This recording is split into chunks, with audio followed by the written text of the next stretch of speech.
Bayangkan, orang seperti Surya Paloh aja, jadi menteri aja kagak mau. Karena merasa levelnya Levelnya lebih tinggi tinggi dari menteri, bos. Nah sekarang pertanyaannya, masa dia level Anies tidak mau lebih tinggi dari Surya Paloh? Saya sebagai orang yang mendukung dia, merasa sedih saya. Kok begini orang yang saya dukung ini kan? Dilepeh, direndahkan sekali. Haram hukumnya itu. Partai-partai politik yang kalah pemilu berkoalisi dengan pemenang. Haram. Jangan di tengah suasana yang sedang berjuang. Bang Refli ini saya tahu persis, sedang berjuang di MK. Bang Bestari berjumpa dengan bosnya Bang Noel. Repot ini barang. Kalau nanti 40 kementerian, kira-kira sumbangsinya buat negara apa? Bisa menguntungkan nggak buat negara? Hutang-hutang cepat lunas nggak? Jangan nanti hanya malah pengeluaran yang bertambah. Waduh, kalau sirat usul saja bisa. Malah saya usulkan 60 kementerian. Wah, biar ramai sekali ya. Jadi kenapa Jokowi perlu peralatan politik? Ya karena kalau dia nggak punya peralatan politik, dia sangat mungkin dijerat secara kriminal. Karena ada soal-soal dinasti segala macam misalnya. Oleh mereka yang satu waktu akan menganggap bahwa Indonesia diburukkan, ekonomi diburukkan oleh Jokowi, dan karena itu dia mesti bertanggung jawab. Assalamualaikum warahmatullahi wabarakatuh. Kembali lagi di channel Prayoga Muhammad. Gimana kabar kalian semua? Semoga baik-baik saja ya, dan dilancarkan segala rizkinya. Kita akan membahas lagi tentang Pak Anies ya. Apakah Pak Anies akan kembali lagi menjadikan dirinya sebagai seorang gubernur di DKI Jakarta atau bagaimana? Nah, tapi ini ada salah satu ya pakar hukum juga, Bung Refli Harun, yang menjelaskan jikalau Pak Anies harus masuk lagi untuk menjadi gubernur, itu namanya Pak Anies turun level, di mana Pak Anies sudah mengikuti pilpres pilihan presiden, malah justru ketika kalah akan kembali lagi ke pemilihan gubernur. Jadi kalau menurut Bung Refli Harun ini tidak bagus untuk Pak Anies sendiri. Nah, dan yang kedua teman-teman semua, gue baru tahu ya bahwasanya di balik Pak Anies dengan Pak Surya Paloh ada sesuatu hal yang pernah dilihat oleh Bung Refli Harun, dan hal itu pun membuat Bung Refli Harun sedikit merasa kok gini ya gitu. Jadi di mana Bung Refli Harun melihat sepertinya Pak Surya Paloh itu sedikit melakukan sesuatu hal yang merendahkan Pak Anies Baswedan, karena Pak Anies kan calon presiden ya, yang dimana harus dihormati. Dan itu nanti akan diceritakan oleh Bung Refli Harun. Bahkan nanti juga Bung Rocky Gerung menjelaskan tentang di mana Ketua Pro Jokowi mengatakan bahwasanya Pak Jokowi masih muda jika harus pensiun dini. Oke teman-teman semua, langsung saja kita lihat videonya. Tapi kalau dia tidak bisa memelihara value-nya, dia sudah kehilangan. Paling tidak di mata saya. Yeah. Nah pertanyaannya, kalau gitu kenapa Anda pilih Anies kemarin? Ya saya bandingkan, ini ada Prabowo, ini ada Anies, ini ada Ganjar. You can compare it, ya kan? Mana yang value-nya? Mana yang value-nya lebih gede? Wah, tapi Anies juga begini. Iya, tidak ada malaikat di sana, tapi saya in comparative perspektif. Kita kan dihadapkan pada realitas. Dengan pemikiran yang jernih, saya mengatakan Anies. Nomor 1, nomor 2 Ganjar, nomor 3 Prabowo. Tapi emang Bang Refli juga dapat info emangnya bahwa Mas Anies ini dapat tawaran juga untuk bergabung ke dalam? Nggak tahu, ini hipotesis. Karena kalau melihat gaya Prabowo adalah semua orang ingin dirangkul sama dia, ya kan? Cuma saya tidak melihat dia akan merangkul Anies. Belum ada tanda-tanda ataupun informasi Bukan, sampai hari ini? Karena Anies dianggap tidak penting. Iya. Tentu mungkin buat Prabowo akan lebih penting untuk merangkul PDIP misalnya, karena dia besar. Kan ada Bukan gerbong. parpol, ada gerbong. Ini kan nggak ada gerbongnya. Nggak memberi insentif. Lalu kemudian apapun dibilang, ya. tapi kan Anies nanti berbahaya 2020. Nggak akan berbahaya kalau pemilunya tetap curang. Jadi saya sudah yakin, kalau struktur demokrasi kita, struktur bernegara kita nggak diperbaiki, orang curang yang akan menang. Dia itu levelnya harus naik. Levelnya harus jadi kingmaker ketika kontestasi pilpres selesai. Kalau dia, ya kan, ibarat petinju, ya kan, bertinju di kelas berat, kalah di kelas berat dia. Waduh, saya turunlah ke kelas menengah, biar kira-kira pertarungannya lebih ringan gitu. Kan memalukan. Kalau dia menang, ini kan mantan pilpres. Kalau dia kalah malu sekali. Karena at all cost istana akan menggagalkan dia.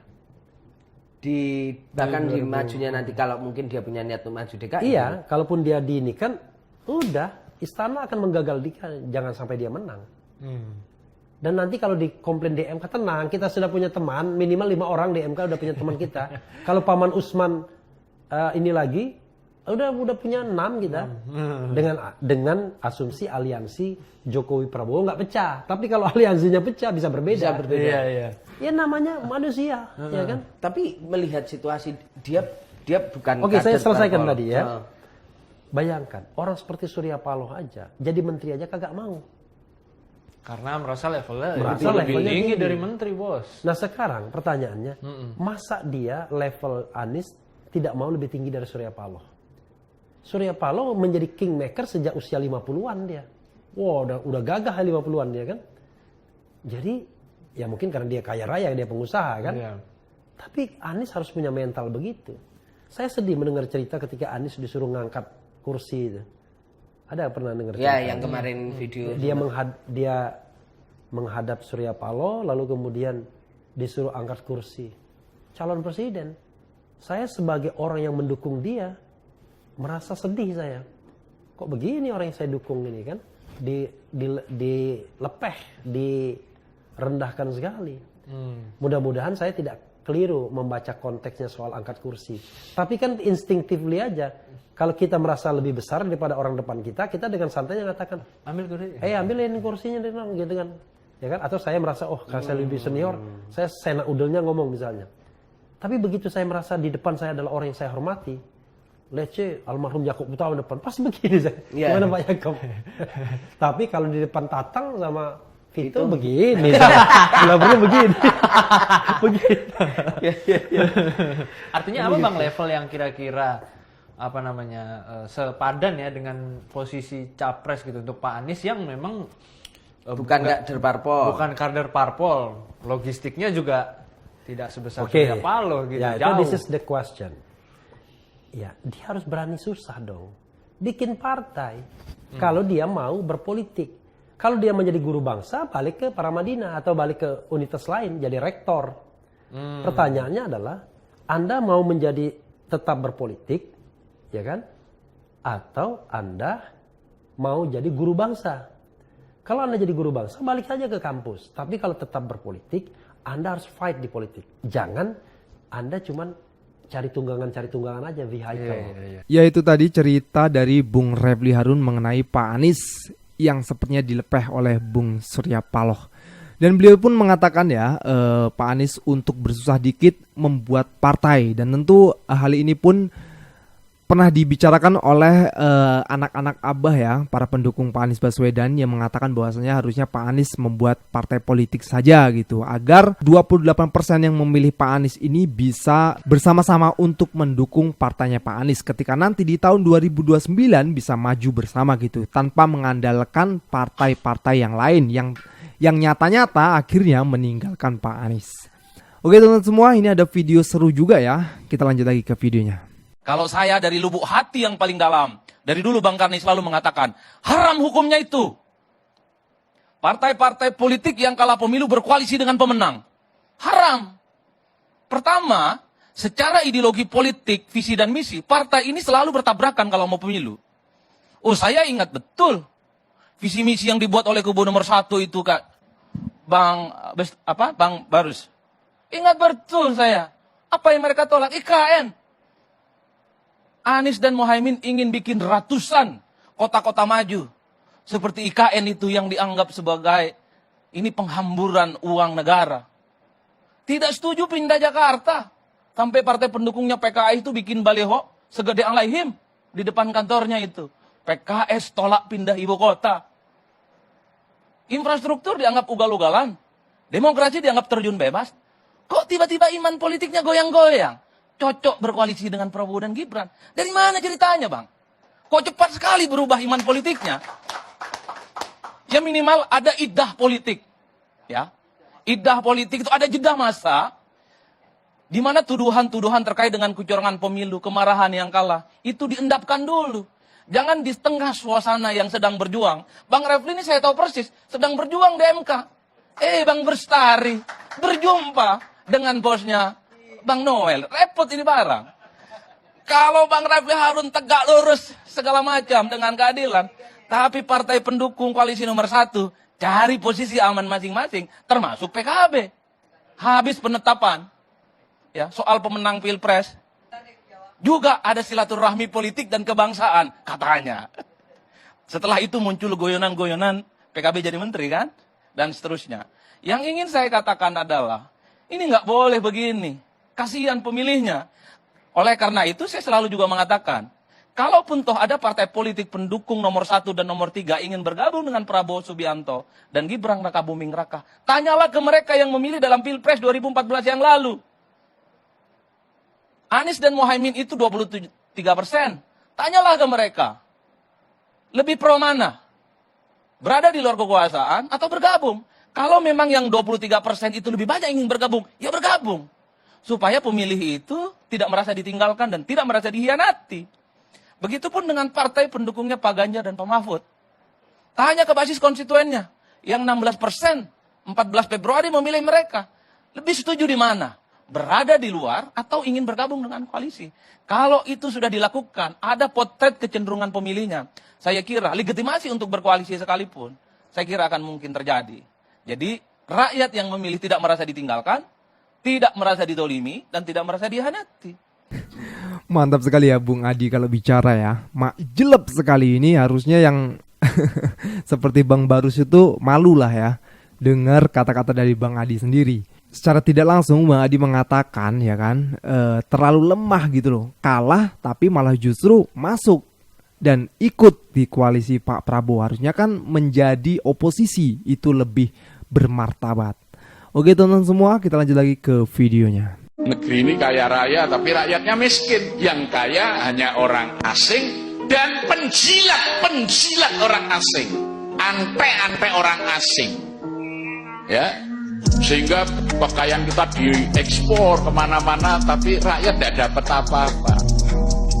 Rakyat miskin ditarik pajak untuk berfoya-foya pejabat-pejabat penarik pajak dan keuangan ya. Coba ya, sekarang kan makin terungkap itu. Jadi kalau zakat itu kan diambil dari orang kaya untuk mensejahterakan yang miskin dan lemah. Kalau pajak itu diambil dari orang miskin untuk pesta orang kaya. Itu ini bedanya pajak dan zakat. Yang lain jangan mengganggu. Ya mengganggu apa? Anda boleh konsentrasi pada program-program, silakan. Tapi konsentrasi Anda pada program-program itu adalah bagian dari yang kita perhatikan. Emang Anda sempurna? Ya kagak lah. Nggak sempurna, ya Anda membuka suatu celah untuk kritik. Anda membuka suatu celah untuk orang-orang yang juga menyintai Republik ini menyatakan sebuah kekeliruan. You melakukan kekeliruan dengan cara ini. Ini bukan mengganggu, Bung. Waduh, bahaya. Anda presiden kok menyatakan kayak begitu? Oh, memalukan. Saya itu bertanya-tanya ya, di kiri kanan Prabowo itu apa? Ada apa orang kiri kanannya? Kok tidak bisa memberi beliau suatu insight, political insight, sehingga Prabowo muncul di publik itu, munculnya seorang presiden yang mengayomi seluruh rakyat Indonesia. Muncul usulan di bawah kabinet Prabowo Gibran nanti ada 40 kementerian. Usul enak banget tuh yang usul. Yang bayar siapa? Ada 40 kementerian berarti ada 40 menteri. Itu kan digaji semua. Tambah lagi nanti ada wakil menteri, itu kan digaji, dirjen, direktur ke bawah itu kan harus digaji. Yang bayar siapa? Harus dipikir matang-matang, devaluasi yang sekarang udah efektif belum? Kalau nanti 40 kementerian kira-kira sumbangsinya buat negara apa? Bisa menguntungkan nggak buat negara? Hutang-hutang cepat lunas nggak? Jangan nanti hanya malah pengeluaran yang bertambah. Waduh, kalau sirat usul saja bisa. Malah saya usulkan 60 kementerian. Wah, biar rame sekalian. Nah, cocok bener nih kata abang ini ya. Cocok bener. Untuk apa menteri banyak-banyak, malah justru menghabiskan uang rakyat ujung-ujungnya ya. Kontribusinya apa juga nggak jelas gitu kan ya. Karena itu tadi lagi-lagi yang diberatkan rakyat, di mana rakyat yang bayar pajak untuk menggaji menteri-menteri ini. Tahu sendiri kemarin itu kasus yang korupsi itu ya, menteri malah dia justru uang-uangnya itu untuk membahagiakan istrinya, anaknya, bahkan membuatkan kafe untuk cucunya, apa gimana itu. Aduh, kacau sekali pokoknya itu. Aduh. Oke teman-teman semua, dan ini ya ada berita mengenai Projo yang mengatakan Pak Jokowi masih terlalu muda jika harus pensiun. Dan ini pun dikomentari oleh Bung Rocky Gerung. Oke teman-teman semua, kita lihat videonya. Ini pasti mau meneruskan kemangkrakan. Ada bendungan, ada airnya, tapi ya mau apa bendungan itu? Power plant-nya nggak ada di situ, sawahnya nggak ada di situ. Jadi proyek mangkrak Jokowi itu yang mau diteruskan karena dia masih muda gitu masalahnya. Jadi kita sebetulnya berupaya untuk memperlihatkan bahwa kita udah masuk pada semacam olok-olok dunia, bahwa Indonesia menghasilkan pemilu dengan cara yang sogok menyogok, dengan cara yang tidak beradab. Kan itu kalau kita bicara dengan diplomat asing itu mereka semuanya kayak tutup hidung itu untuk mencium demokrasi Indonesia kan. Nah, orang-orang semacam Projo itu mestinya juga kan itu kalangan yang saya kenal baik, itu terdidik, terlatih dalam berpikir, mengucapkan kalimat itu yang diketawain orang sedunia tuh. Kalau kita mungkin nggak akan ketawa karena dianggap ya memang itu proyeknya Projo. Tetapi ucapan itu kan ucapan yang tidak bermutu tuh. Karena dia masih muda, maka dia masih harus beroperasi di dalam politik Indonesia. Boleh aja, bukan soal muda. Dia memerlukan memang kendaraan politik untuk mengamankan potensi dia dikriminalkan bahkan ketika dia masih muda. Jokowi kan itu dasarnya kan. Jadi kenapa Jokowi perlu peralatan politik? Ya karena kalau dia nggak punya peralatan politik, dia sangat mungkin dijerat secara kriminal karena ada soal-soal dinasti segala macam misalnya oleh mereka yang satu waktu akan menganggap bahwa Indonesia diburukkan, ekonomi diburukkan oleh Jokowi, dan karena itu dia mesti bertanggung jawab. Karena korupsi itu nggak ada kadaluarsa tuh. Jadi Presiden Jokowi mungkin 5 tahun ke depan itu tiba-tiba ada presiden baru datang dari kalangan yang betul-betul diametral berbeda dengan Jokowi, lalu nangkap Jokowi dengan dinastinya. Jadi Jokowi justru karena dia gelisah, maka dia cari peralatan politik. Bukan karena dia muda, tetapi karena dia gelisah dengan prestasi dia selama ini. Nggak ada itu pada Bill Clinton, pada Obama, tenang aja. Karena dia merasa, nggak, saya udah cukup. Dan saya nggak ada problem dengan beban-beban korupsi atau kriminal yang akan dibebankan pada saya di masa depan. Ya jadilah Obama itu mondar-mandir, kasih ceramah di mana-mana, Bill Clinton masuk keluar mall bahkan. Dan kemungkinan itu yang kita ingin lihat bahwa seharusnya Jokowi juga lega aja tuh. Dan kalau dia masuk keluar mall, jadi orang akan, hai Pak Jokowi apa kabar? Akan diundang ke forum-forum internasional, dan Jokowi akan dilatih untuk jadi tokoh internasional kan, dilatih karena sementara dia memang tidak terlatih.